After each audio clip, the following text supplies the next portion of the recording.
Thank you for standing by, and welcome to the Schneider's third quarter 2025 earnings conference call. All lines have been placed on mute to prevent any background noise. After the speaker's remarks, there will be a question-and-answer session. If you would like to ask a question during this time, simply press star followed by the number 1 on your telephone keypad. If you would like to withdraw your question, again press star 1. Thank you. I'd now like to turn the call over to Christine McGarvey, Vice President of Investor Relations. You may begin. Thank you, Operator, and good morning, everyone. Joining me on the call today are Mark Rourke, President and Chief Executive Officer, Darrell Campbell, Executive Vice President and Chief Financial Officer, and Jim Filter, Executive Vice President and Group President of Transportation and Logistics. Earlier today, the company issued an earnings press release. This release and an investor presentation are available on the Investor Relations section of our website at Schneider.com. Our call includes remarks about forward expectations, forecast plans, and prospects for Schneider. These constitute forward-looking statements for the purposes of the safe harbor provisions under applicable federal security laws. Forward-looking statements involve risks and uncertainties that could cause actual results to differ materially from current expectations. The company urges investors to review the risks and uncertainties discussed in our SEC filings, including but not limited to our most recent annual report on Form 10-K and those risks identified in today's earnings release. All forward-looking statements are made as of the date of this call, and Schneider disclaims any duty to update such statements except as required by law. In addition, pursuant to Regulation G, reconciliation of any non-GAAP financial measures referenced during today's call can be found in our earnings release and investor presentation, which includes reconciliations to the most directly comparable GAAP measures. Now, I'd like to turn the call over to our CEO, Mark Rourke. Thank you, Christine. Hello, everyone.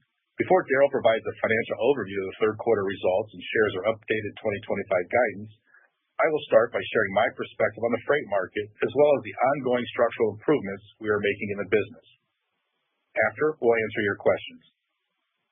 One item I'd like to address before I turn to the broader market is claims-related costs.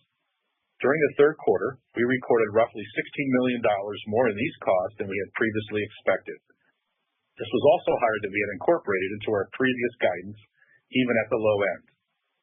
This was driven primarily by unfavorable developments on 3 claims from the 2021 and 2023 policy years.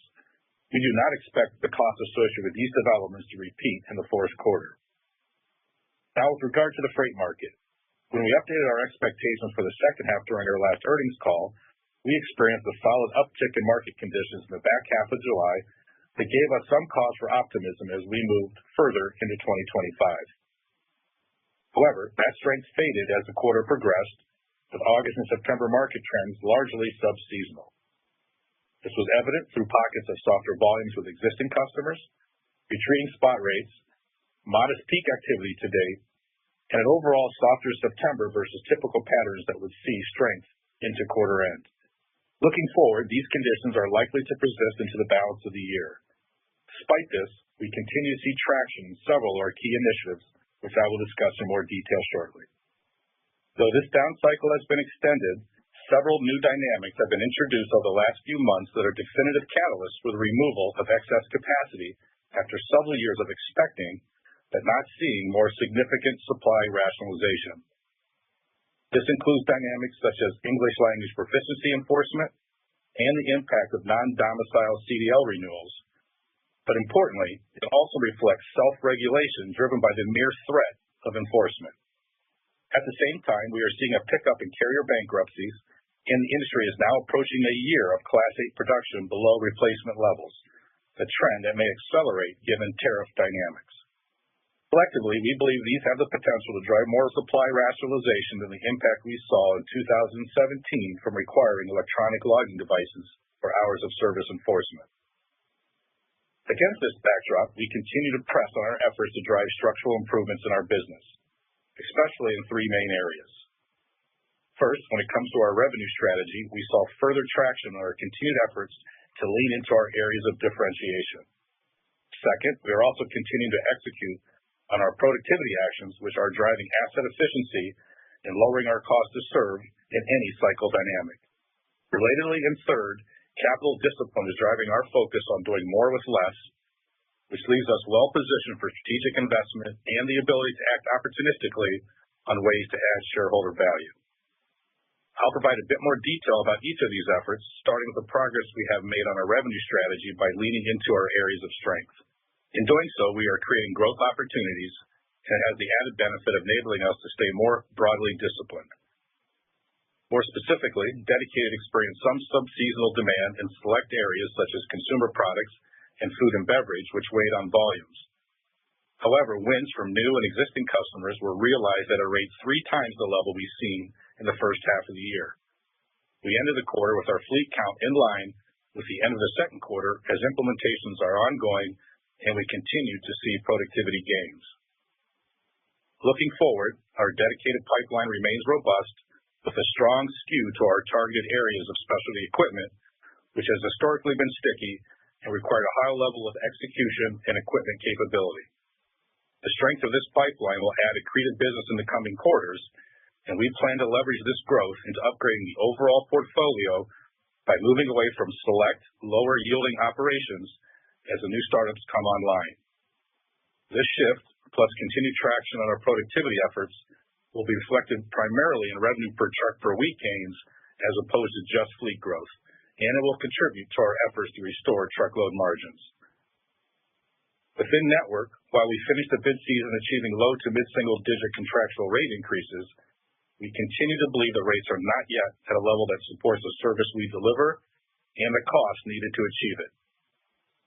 As a result, our spot exposure remains elevated to historical norms. While this was a headwind to our mix, having continued price discipline will position us to maximize our leverage as market trends improve. We continue to see a wide range of approaches to the market from our customers, but retention rates of incumbent business jumped 10 points quarter over quarter.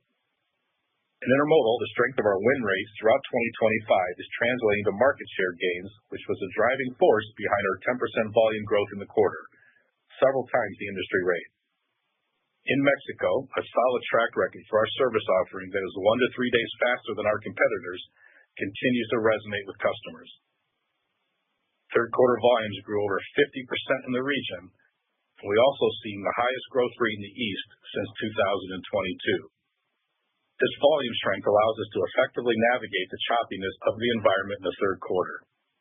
Rate renewals were flat in the quarter with revenue per order negatively impacted by mix. The mix reflected softer outbound volumes from the West Coast, shorter length of haul, and relatedly more modest peak surcharges.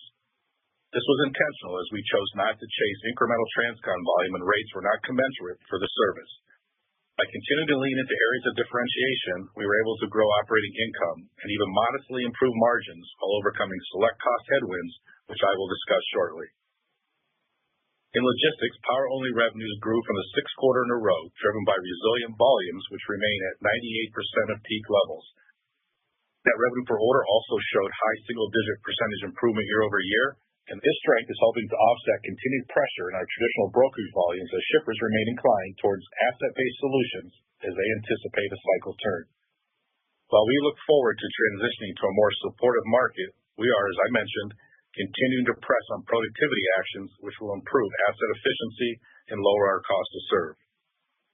These actions will help drive the enterprise back to our long-term margin targets faster and in a wider range of market conditions. Third quarter saw progress on our established cost reduction target of over $40 million, including synergies from Cowan Systems, which will continue to ramp into 2026. Beyond synergies, the bulk of our savings will be driven by productivity enhancements. This includes targeted headcount reductions, though the full benefit is likely to be more pronounced next year as the run rate builds. Since the start of the year, we have reduced non-driver headcount by 6%. In truckload, we saw Cowan margins improve even with revenues remaining roughly flat as synergies continue to ramp. Network represents the bulk of our productivity initiatives. These include reducing unbilled miles and improving tractor-to-driver ratios. The majority of headcount actions to date were concentrated in truckload. The quarter saw short-term noise related to the timing gap associated with the previously highlighted dedicated churns and startups. For intermodal, third quarter saw impact from aforementioned claims-related costs and headwinds and third-party maintenance costs associated with trailing equipment. As it relates to the latter, actions are already underway to address this, and these challenges were combated by ongoing efforts to balance the network and reduce repositioning costs.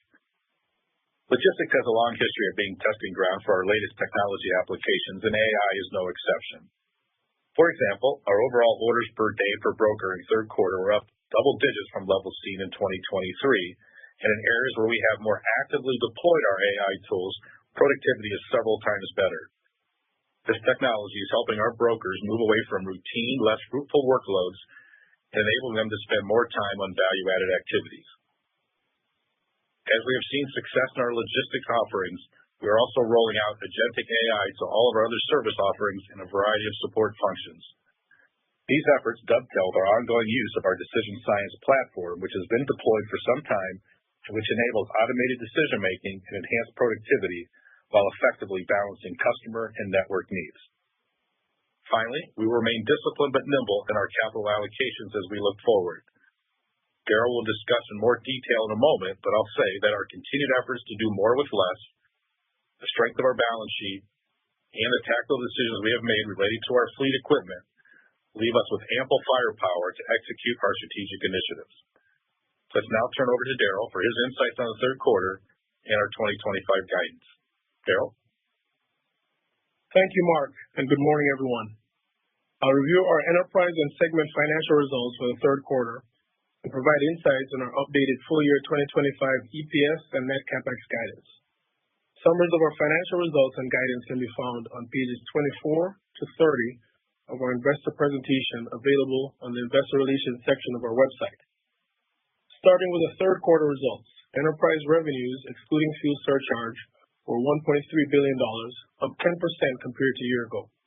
Adjusted income from operations was $38 million, a 13% decrease year over year. Enterprise adjusted operating ratio increased 80 basis points compared to the third quarter of 2024. Adjusted diluted earnings per share for the third quarter was $0.12 compared to $0.18 for the third quarter of 2024. Third quarter results also include the impact of claims-related costs that were $16 million more than anticipated, which, as Mark referenced, was primarily as a result of unfavorable developments of 3 prior year claims.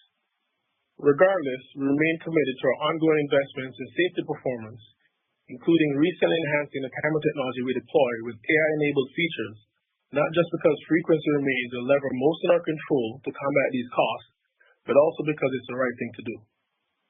We previously announced a $40 million structural cost savings target, which will continue to build in the fourth quarter, and we're focused on pursuing additional opportunities that will structurally lower our cost to serve to improve our performance in all stages of the cycle going forward. From a segment perspective, truckload revenue, excluding fuel surcharge, was $625 million in the third quarter, up 17% year over year. This growth was primarily due to the Cowan acquisition, as well as modest growth in network truck count, partially offset by dedicated churn and network spot rate headwinds. Truckload operating income was $20 million, a 16% decline year over year. Operating ratio was 96.8%, an increase of 130 basis points compared to last year.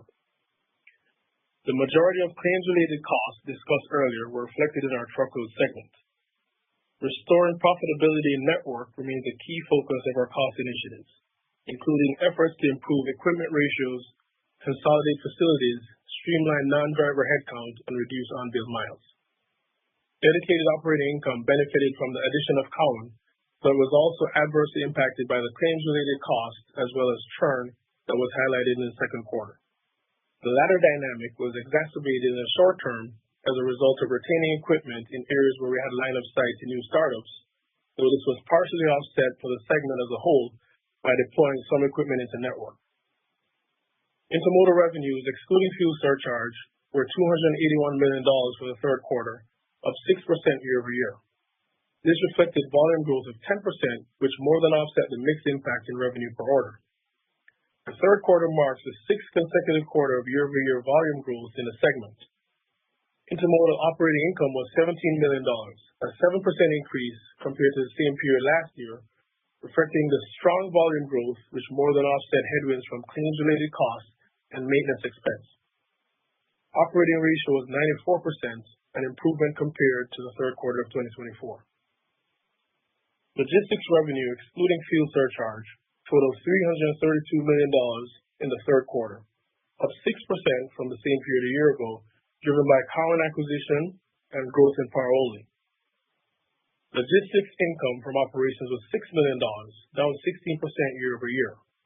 Operating ratio was 98.1%, an increase of 50 basis points, primarily due to lower brokerage volumes, partially offset by productivity gains. Turning to our balance sheet and capital allocation. As of September 30, 2025, we had $522 million in debt and lease obligations and $194 million of cash and cash equivalents.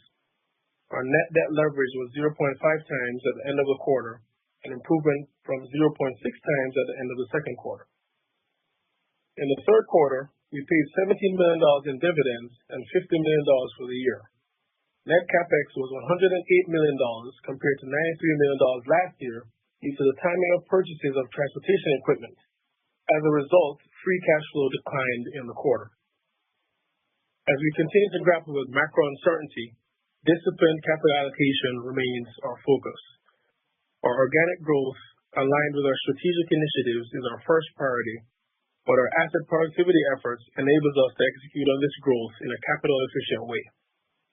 In Dedicated, we have the bandwidth to meet new demand by leveraging our productivity initiatives and reallocating resources away from lower-performing operations.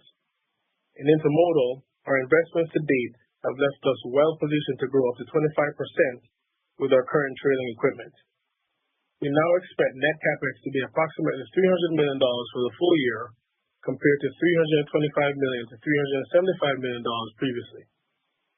The reduction was primarily related to our decision to pause tractor orders originally planned for November and December bills, which had been included in our previous capital plans.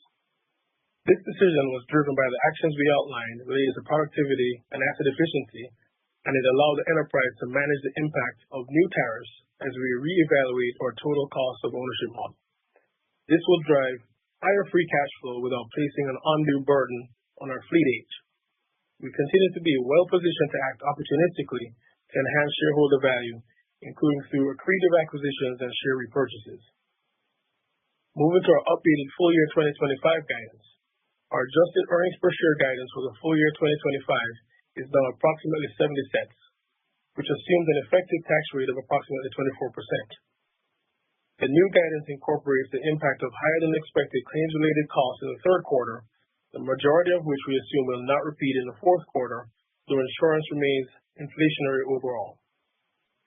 As such, excluding this impact, the new guidance is aligned with the low end of our previous range, which had assumed more tempered seasonality in the second half of the year.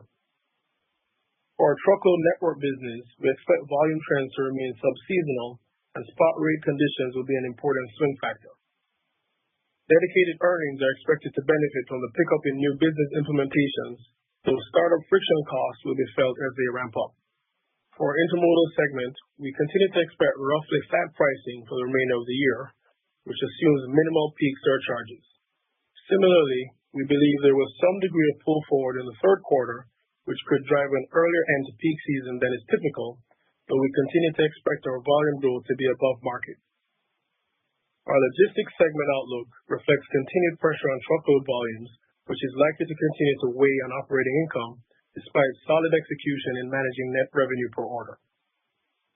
In closing, while market conditions have yet to materially improve, there are clear catalysts on the supply side that have emerged, which have the potential to significantly shift market dynamics. Regardless, we're not standing idly by. We're offsetting certain areas of tepid market conditions by leaning into our areas of strength, which is helping to drive incremental volume opportunity and enabling us to remain disciplined on our broader strategies. At the same time, we continue to execute on our acquisition synergies while looking to do more with less across the enterprise, a reflection of capital discipline and our efforts to lower cost to serve in any market condition. With that, we'll open the call for your questions. Thank you. We will now begin the question and answer session. If you would like to ask a question, please press star 1 on your telephone keypad. If you would like to withdraw your question, simply press star 1 again. We ask that you limit yourself to one question and one related follow-up question. Your first question today comes from the line of Jordan Alliger from Goldman Sachs. Your line is open. Yeah, hi, morning. I wanted to ask about Dedicated. You said that the win rate, I think, had accelerated 3 times or considerably versus the first half. And I'm just sort of curious, Would you say those wins are sort of Schneider specific, taking business from other carriers, or is it more industry-driven demand, such as private fleets deciding they want to move back to dedicated, et cetera? Thanks. Good morning, Jordan. Thank you for the question. The vast majority of those wins were in our pipeline, and so our pipeline started to convert at a more accelerated rate in the second half, which we're really pleased about because it really does set us up well against our strategic intent, which is to grow predominantly in the specialty segment, which is what we consider to be our most favored target because of its characteristics of durability and unique special services that we can bring with the strength of our dedicated offering, our balance sheet, et cetera. It's where we can really offer our most differentiation. So we're pleased. Now, of course, when you have some churn that we outlined in the second quarter, and when you have the new startups, you have some friction that goes on because all those things don't perfectly sync up between some accounts that are going away and the new ones that are coming on boarded. And we expect that we'll still have some of that in the fourth quarter, but are looking, at least at this juncture, that we'll have that largely behind us as we go into 2026. But our pipeline remains strong. We expect that we'll still have a great opportunity to continue our momentum in dedicated, which is at the heart of our truckload strategy. Yeah, and then just to follow up, the friction you mentioned in the startup costs, it sounds like that'll be behind you, I guess you just said in 26, but is there a sense for timing? I know you've mentioned also you'll start to see gains in revenue per truck per week. Can you maybe talk about the timing of the friction easing and the ramping? Thanks. Yeah, when you're growing dedicated, Jordan, you're always having some element of startup and friction that's associated with that. And we also have identified how we can best serve our margin restoration actions, which will also include working on some of our lower operating performing margin accounts. And our primary objective there is to work with the customer to come up with a collaborative way for both organizations to win. But when that's not possible, either because their business changed, their strategy changed, or it's just not possible, then we're going to look to upgrade and use that capital to redeploy to more favorable margin profile of business, which is what's in our pipeline. So we'll always have some level of that. We just had an extraordinary amount in the third quarter just because of the magnitude of the new business startup and the timing sometimes of when you exactly expect the timing of the startup and exactly expect the ramp down is not always perfectly predictable. But we had an inordinate amount of that in the third quarter. Thank you. Your next question comes from a line of Tom Wadewitz from UBS. Your line is open. Yeah, good morning. So let's see. I guess one quick follow-up on the dedicated, and then I wanted to ask you about kind of broader truckload market view. Mark, I think you mentioned your follow-up is going to be qualified on Jordan's question, Tom? No. Just kidding. Go ahead. So on the specialized, so I guess I think of, like trailers being specialized, maybe some of what you got from Cowan, that is, it's like sticky. How do you think, and you highlighted that, right? You like the sticky dedicated business. How much of the current book of dedicated is, specialized trailing equipment or whatever other kind of, dimensions you would use to say, oh, it's really specialized? Can you give us a sense of just how much of that is in the kind of, stickier category? And I don't know if that evolves over time or just how you think about that. Yeah, well, certainly that's our focus around our pipeline and the things that we're most targeted towards, Tom. But we do, and we always think that standard equipment will have a place in our portfolio. Some of it is not only our standard equipment, but it might be what the customer brings to bear. So there's a spectrum of dedicated solutions across the board, and they're all important. But what we're really focused on is we want over time more percentage of our book, which we believe is, again, more sticky, and the renewal rates are much, much higher because you're getting into more specialty services beyond just delivering product from point A to point B. So our new business and our portfolio is skewed to specialty equipment, but we still have, and we will always have, standard equipment solutions as well, particularly around the retail support, DC to store, and some of those operations that are critical to our customer base. And Tom, this is Jim. Just one add-on to that, as we've made acquisitions, specifically, we've been focusing in on our growth there and acquiring companies that have more of a specialty lens, something that they are able to help us differentiate out there in the market, and it's just become a larger percentage of our total pipeline. So if you say skewed, I guess it implies maybe over half would be specialty, something like that. I don't know. I don't want to parse words too much. Yeah. It's a percent. Yeah. Yeah. Okay. Well over half. Well over half. Yep.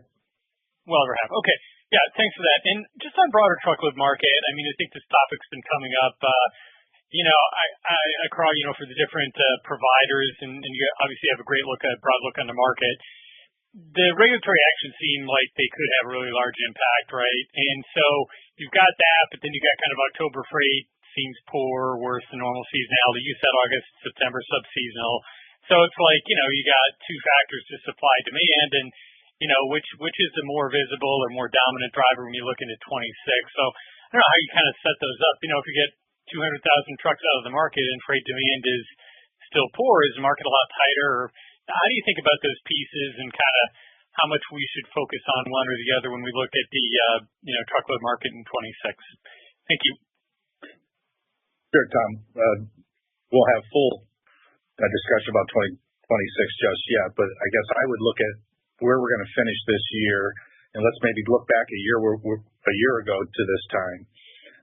We do believe that the supply picture is much more constructive going into 2026. For all the notes that you just related there, we can see obvious impacts in our power-only business. We can see obvious impacts to non-domiciled CDL in some of our brokerage carriers. We can see it really across the spectrum, and it's real, and it's having an impact now.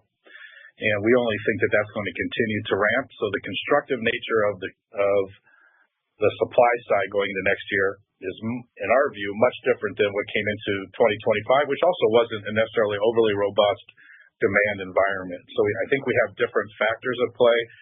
You throw in the lack of new Class 8 builds, the pipeline there, the tariff impacts are yet to come and be felt. I just think all of that puts more pressure on the supply side. So a dynamic that we really haven't had for a number of years, which I think is going to be quite constructive. Of course, the wild card is the demand side, harder to predict that.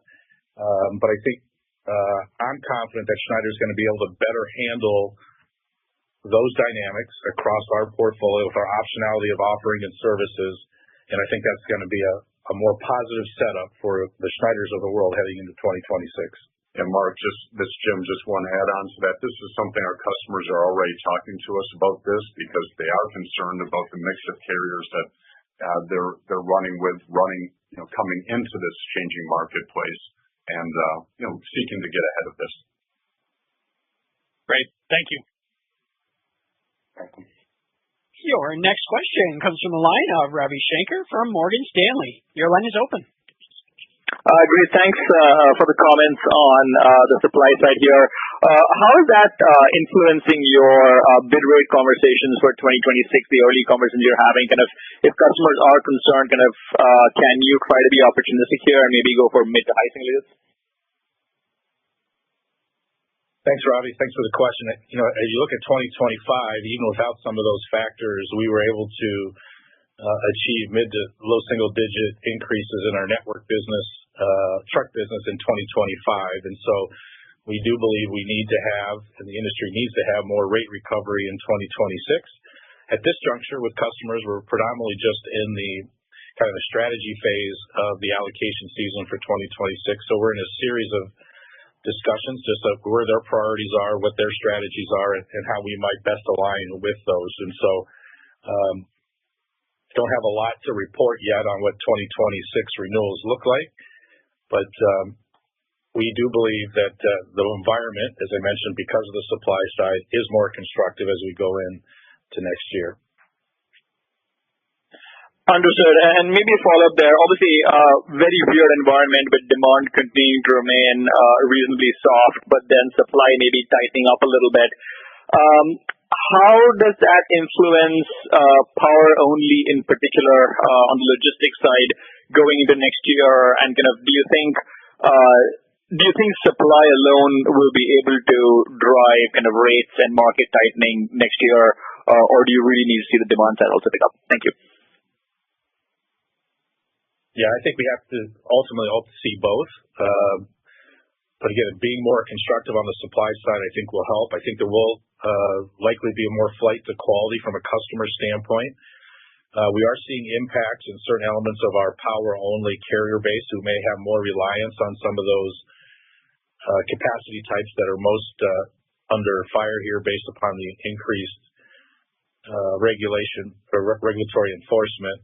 But so far, we've been able to adapt and adjust with others and continue to see that being a very viable part of our truckload network offering to our customer base, Ravi. So, but there are going to be challenges there, and that's why we're confident that this is a kind of a real effort. And what we're going to lean into is how we just help ourselves become more productive with our assets, how we use emerging tools and AI and others to help us be more effective in our cost to serve and our people costs and our investments there. So we'll continue to adapt to the environment. But overall, I do think the supply side issue is real. We've been talking about it on this call for several quarters, that I thought it was a underappreciated fact, and now I think it's becoming more visible to more players throughout the industry, particularly our customers. Very helpful. Thank you. Your next question comes from a line of Jonathan Chappell from Evercore ISI. Your line is open. Thank you. Good morning. Hey, Jim, as it relates to intermodal, obviously really strong load growth or order growth, but the sequential move in revenue per load is down, which kind of bucked the trend of most IMCs and the rails themselves. So just wondering if that's a mix and kind of a shorter haul issue. And you mentioned, or I think Darrell mentioned, kind of flat RPU through the rest of the year. Are you trying to manage for volume, throughput, and potentially efficiency at this point of the cycle and kind of worry about the price element of it later? Yeah, John, first of all, we'd say that, if you adjust for mix, our rate didn't change. We were no different than anyone else. We were flat as we went through renewals this year. And, the growth that we're seeing, it's really a function of the strategic actions we've taken over these last couple of years.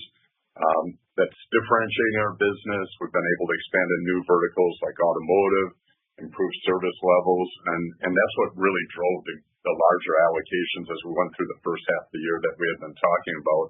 And then this quarter, what you're really seeing is the realization of those awards that we had in the first half of the year. And, we think that really positions us well when the market starts to recover, that we'll grow that business even further. But, it's not just a reflection of price. Yeah, year over year, Jonathan, the impact on mix is less Transcon and more East and more Mexico, whereas where the growth overcame some of the contraction in the West, just because of we expect some of the pull forward was most prominent there, but also trying to stay disciplined not to overextend our repositioning costs beyond how we could adequately have yields in the business. So we tried to be smart about how we allocated our resources, and that meant more Mexico and more East. Okay. Yeah, that makes complete sense and 100% related. A lot of talk this quarter about moving chess pieces as it relates to share shift in intermodal, I guess particularly in the Southeast. You mentioned, Jim, some of these are wins that you'd had before that are starting to come through now, but are you also a beneficiary of some of the disruption around the potential merger that seems to be happening among the rail partners? Yeah, I think it's still a little bit soon to say that there's a bunch of disruption related to the merger. I think really what you're saying is what I talked about earlier, that we've had this differentiation and we've been able to leverage that differentiation to grow our business. Okay. Thanks, Jim. Thanks, Mark. Thanks, John. Thank you. Your next question comes from a line of David Hicks from Raymond James. Your line is open. Great. Thanks for taking the questions. I wanted to follow up on intermodal. It's obviously been 3 months since you announced UNP and NS acquisition. At the time, you're taking a wait-and-see approach. Kind of where we sit today, are you positioning the network any differently, kind of ahead of any potential combination? Kind of what are your customers been saying kind of on the subject? Yeah, David, this is Jim.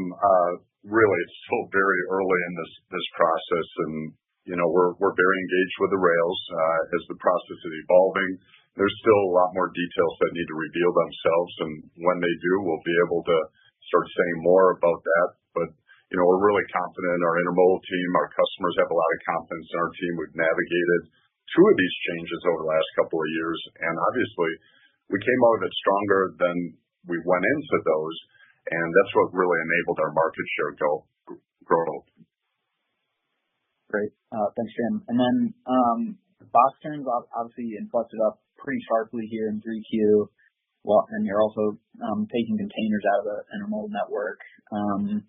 Kind of, where do you see those box turns ultimately going as we kind of launch into 26?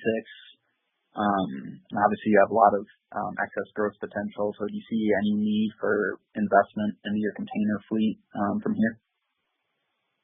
Yeah, we really don't see a need to make additional investments into our trailing equipment. It was a nice improvement here in the quarter based on the volume growth.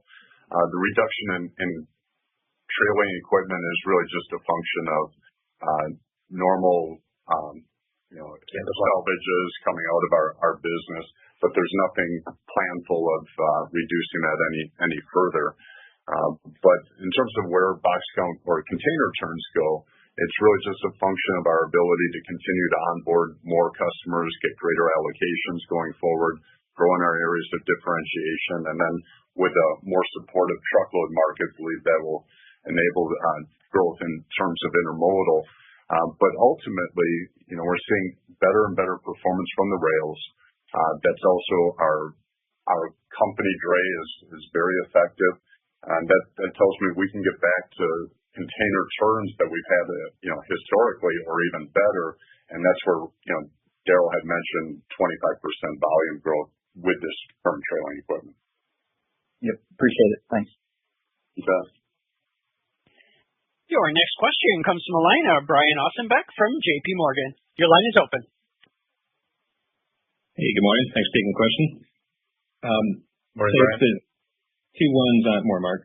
The two ones on, I guess, the strategy and how you're balancing the assets during these times. So, Mark, first for you, in terms of the spot exposure, you mentioned there's still a little bit more of that than I guess you'd normally like or plan to have in the network business. So maybe you can put a little bit more context around where that is, how it's trended through the year, and if you think you're kind of at the high point of that spot exposure, or if there's other things you might need to do to address that heading into next year. Yeah, on the network side, we historically and typically, because of our contract focus, have been in the 5 to 6% range, just on repositioning normal market imbalances, etc. This has been a bit more purposeful as we've gone through allocation and looking at where we can get operating leverage as we do not sign up for business that we don't think in long term is in our best interest. And so really have two options at that point: leading into an improving spot market because of some of the other items that we've talked about here earlier, or we redeploy it on future better contract business. And so as we sit here today, Brian, we're probably double what we typically are, because we want to make sure that we leave ourselves optionality and leverage into the business to redeploy where the returns will be more favorable. And so double what we would historically be is where we're presently at, and we'll likely carry that in to 2026. Okay. Thank you. And Jim, I guess a similar question on intermodal network balance. I think you made some comments about the focus and where the growth was, and I guess where it wasn't. Again, was that purposeful from a rate and return perspective, or was that more of a network balance when you think about east and west and balancing out some of the lanes across the network? Yeah, thanks, Brian. It was intentional in terms of growing into our areas of strength, growing into Mexico, where we have a lot of differentiation, both in terms of our velocity and really superior claims ratio there. So we want to be able to grow there. In terms of what's going on with the West, we had an opportunity to take more backhaul freight and earn more backhaul freight. So that also had an impact in terms of our overall pricing, as it shows here in our results. And then in the East, we were able to work with some customers that we knew we'd be able to provide a superior service, and that enabled us to grow as well. Yeah, I would highlight on the intermodal margin business with not only growing the volume 10%, but having some of the headwinds that associated with the claims expense and what we would anticipate more short-term setup issues on maintenance of the trailing equipment, we still improve margins. And so I think we're continue to lean into having an effective, balanced network, playing to our differentiators. Again, it should allow us then to accelerate our margin performance in an improving truck market, as we're already starting to see some over-the-road conversion, but we think there's much more ahead of us relative to what we can adequately and effectively serve for our customers that is present and moving over the road. Okay, thanks for the time. Appreciate it. Your next question comes from the line of Bascome Majors from Susquehanna. Your line is open. Yep. Mark, early on in your prepared remarks, you made a somewhat provocative comment about the supply side rationalization, not just the English language and immigration enforcement, but also what's happening with new truck orders could be more impactful to the market than the ELD saga of 2017-18. Can you high level walk us through, looking back, what Schneider's view on how much capacity exited the market because of the ELD mandate at the time, and maybe if you're willing to, bottoms up from these two or three factors affecting the market into next year, just help us size those up in a really sort of succinct way. Thank you. Sure, Bascome. I'll try to do my best at a very, very high level. We would assess back in 17 that the ELD, or the electronic logging device, had somewhere in the 3 to 4% impact on capacity coming out of the industry. And as we look at the confluence of factors that we're talking about presently that we outlined, that we think it's north of that. So how far north, it's hard for us to predict, but when we can see it already evident in certain parts of our business and our trade partners, it's our belief that it is real and it's manifesting, and it should only accelerate from here.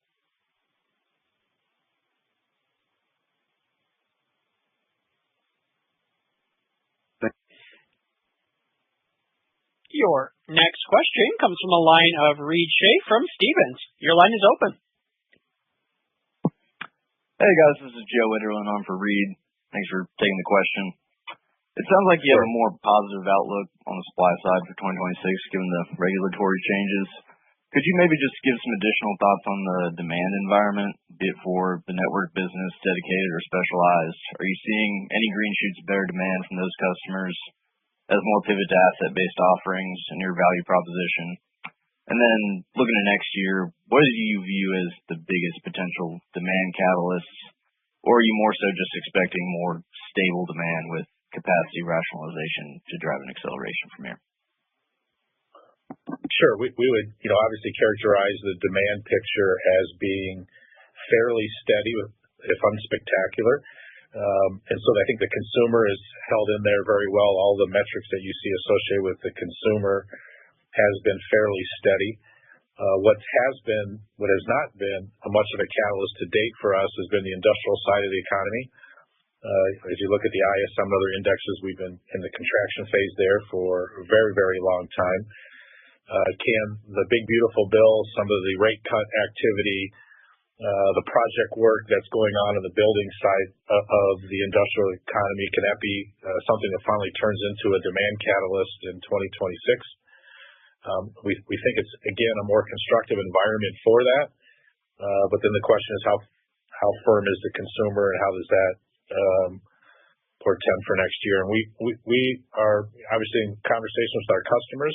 They're in various levels of optimism and concern based upon which segment of the economy that they serve. So it's a little bit of a mixed bag. And so we don't have a great prediction at this juncture about the demand picture yet, but it's been incredibly steady. And even though it's sub-seasonal, it's increased in the third quarter a little bit. We see some improved demand as compared to September here in October, but we would still consider it less than what would typically be a building period for a peak holiday season. So that's, as we look in the short term next year, Jim, I don't know, maybe some other comments you have as our recent conversations with customers, but. Yeah, this is Jim. And, the first thing we think about is having a really broad portfolio of customers that we're operating within each one of these segments. And then we're specifically targeting who are those customers in those segments that are most likely to grow. And so that's where we've been allocating our assets just to prepare us for any market change that's ahead of us. Got it. Thank you, guys. Your next question comes from the line of Ken Hoexter from Bank of America. Your line is open. Hey, great. Good morning, good afternoon. Mark, Darryl, Jim, Christine, maybe following up on that, talk about the speed of change, right? So what's happened? You've cut estimates a couple times this year, but it sounded like you were building into July, and then into the second half, and then August, September, things really changed. And it sounds like you're still talking sub-seasonal into October. Maybe just understand the backdrop here with the fading demand being sub-seasonal. Yep, this is Darryl. I'll start here. So if you recall, when we gave our guidance in July, we talked about varying levels of seasonality that could play out. So on the low end of the range, which was 75 cents at the time, we described that as a scenario where we saw subdued demand. That's largely how the third quarter played out. So if you adjust for the claims-related cost, that was a 7-cent headwind that I talked about in my prepared remarks. Yep. We're pretty much aligned with the low end of our previous range.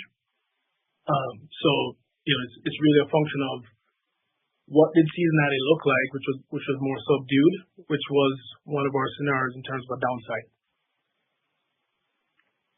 So you're not. Again, if you add the 7 cents back and you get closer to the bottom end, you're not saying things are deteriorating faster in October. It's just a little sub-seasonal. I just want to understand the magnitude of your commentary. Yeah. Absolutely. Absolutely. It's improving from September, but still at a sub-seasonal level to a typical October is what we would frame it as, Ken. So not suggesting it's getting worse in October. And Mark, maybe, or Darryl, just digging into that, right? So, normally at this point, you're seeing some project business. Is that what you're talking about? Kind of sub-seasonal, still not. I think you mentioned that in the opening comments, right? So, still delayed on those conversations. Or I just want to understand how peak season kind of pans out from here. Sure. The pre-shipping versus it's not happening. Yeah, peak season, a component of that generally is project work, especially seasonal business. It's not the entire definition of seasonality, because there's a number of customers that ship additional volumes that aren't necessarily project-based. But we've had a series of discussions with customers. We have a series of structures in place with customers to address seasonal project work. The question is, how prominent will they actually have to have the demand to utilize those structures? And so we're prepared. We're ready to pivot. We have the capacity, particularly in our network business, ready to go to those type of yield opportunities. So the question just becomes, how prevalent are they through the season, and which customers find themselves in a position to deploy them?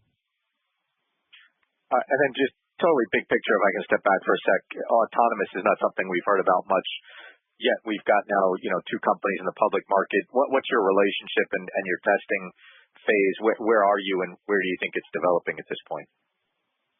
All right, you're breaking our rules here. We did really well on the 3-question rule today, Ken.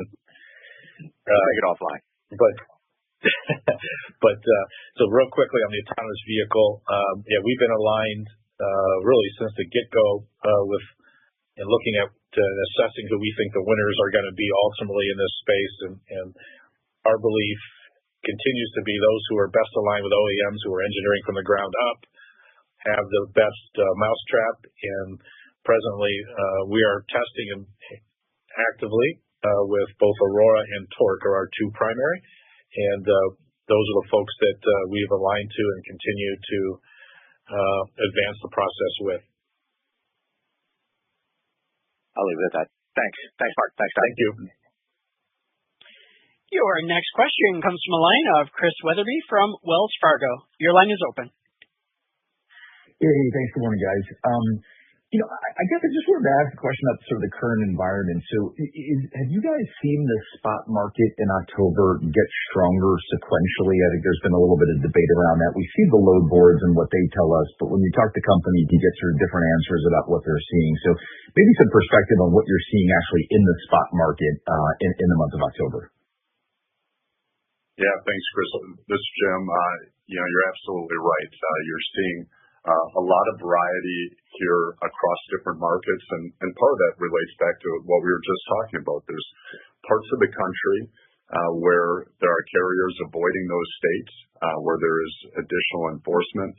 We've seen some bankruptcies that creates pockets of demand that are popping up, but at the same time, we mentioned that while there's some seasonality, it's a little bit normal than what we normally feel or what we normally experience here. So you put those in, it's a little bit choppy out there right now, and so we're focused on deploying our assets to where we get the best returns.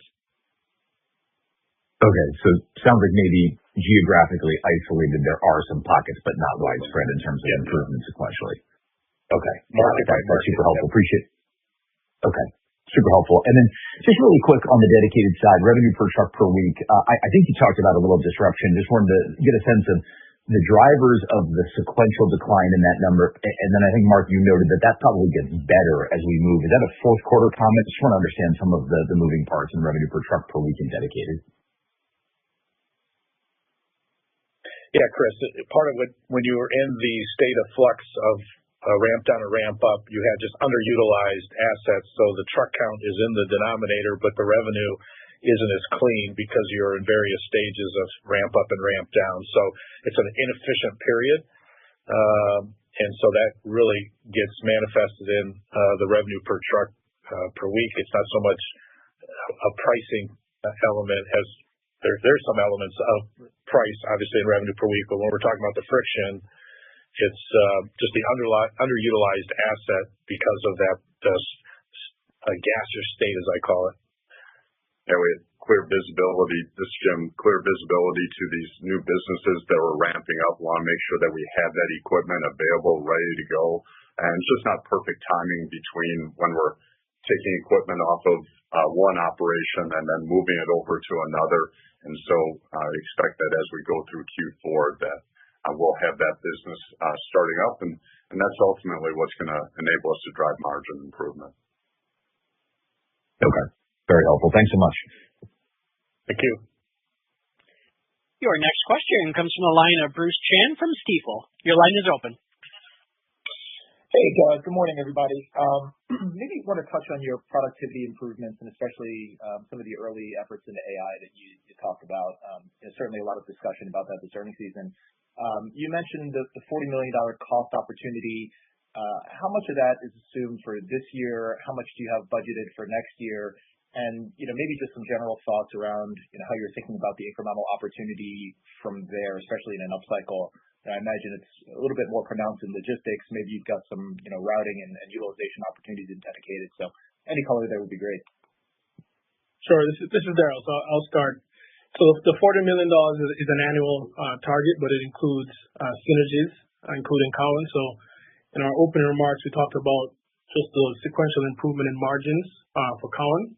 So that's just the impact of the synergies coming through in the numbers. But a big part of that $40 million is productivity based, as you mentioned, not just people productivity, but also asset productivity. So from a people standpoint, Mark mentioned some headcount reductions that were targeted in the non-driver side. From an asset perspective, we're tightening asset ratios, as it relates to tractor to driver ratios, container to tractor, or trailer to tractor ratios as well. And that's coming through also in our CapEx spend. We're reducing on-bill miles.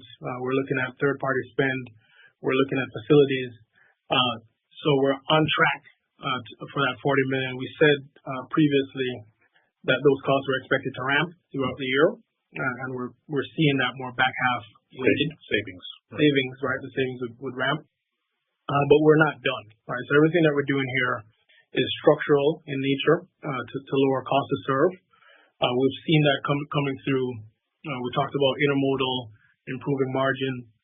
So we're always looking for incremental ways to add to those savings targets. So a lot of that is continuing on the asset productivity front, continuing on the people productivity front, and just looking at things that are sustainable in nature going forward. Yeah, certainly the AI, the agentic AI in particular, we think holds great promise. As we mentioned, our logistics business and brokers generally becomes a great test bed for us to deploy new technologies. Very, very encouraged by it. We believe it's going to be a key driver of our ability to grow our business at a much different rate than we have to grow our people to achieve that growth. And we are presently deploying across multiple work streams in our business, both on the support function, but our line of services that support either drivers, that support customers, or supports our third-party carriers. And ultimately just taking the work that's less value added that we can get in a much more efficient way as opposed to deploying people resources against it helped us with certainly some of the numbers of the headcount performance that we've had this year, but we think it has great promise, and we're continuing to lean in. And it's a combination of what we're doing in-house and what we're collaborating with others on. Okay, got it. That's very clear. So just to follow up, any thoughts on how to quantify, the tech-based productivity benefit beyond the $40 million synergy target? Yeah, it's we said double-digit productivity on the people side. In some quarters, it's several fold that on very effective AI we've experienced 50 to 60% improvement. So there's a lot of leverage and operating leverage in our cost structure there, and we increasingly will be looking to leverage that further. Okay, great. Thank you. Your next question comes from the line of Jason Seidl from TD Cowen. Your line is open. Hey, thanks, operator. Mark, Darrell, Jim, Christine, good morning here still. Wanted to go back, Mark, to your comments as you sort of compared this future capacity issue back to the ELDs, because, I think that's probably the only really comparable event. But it was a much different event, right? Because, people were able to find workarounds with the ELDs that, are still in existence to this day. Is the capacity that we're expecting to come out, could that actually last maybe a little bit longer and give us more of an upcycle for the truckload sector? And also, are there anything that you're starting to see in conversations with insurance companies and or clients around non-domiciled drivers that could maybe accelerate this a little bit beyond the norm? Hi, Jason. It's Mark. It's very insightful, and we're soon to be on our insurance circuit here, so might have more to discuss about that next time we get together. But it's a very logical extension of the issue relative to some of the very pronounced headline activity around this issue as it relates from a safety perspective. But I think you're right. This is not just adapting and changing. This is actually taking capacity out of the industry. Not only what's in it, but it also stems the flow of backfill because it just changes the dynamic of the entire pool that gets associated with being a professional driver. And so credentials are important. We do think safety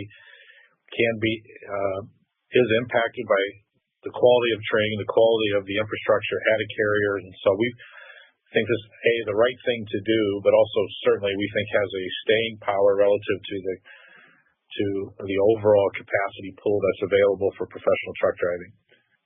Maybe one more add here, Jason, was go back to the ELD implementation. It was implemented and carriers were onboarding these, matter of months or sometimes just weeks ahead of the requirement.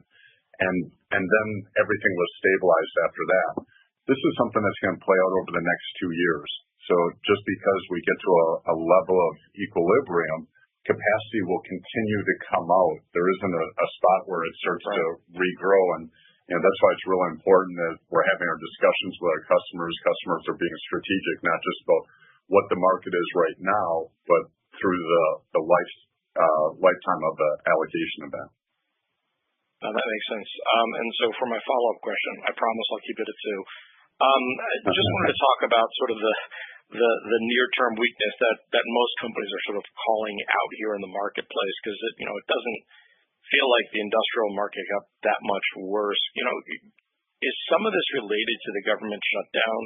And then in that light, when you look at your food and beverage exposure, is there a potential exposure for the SNAP benefits running out to you guys?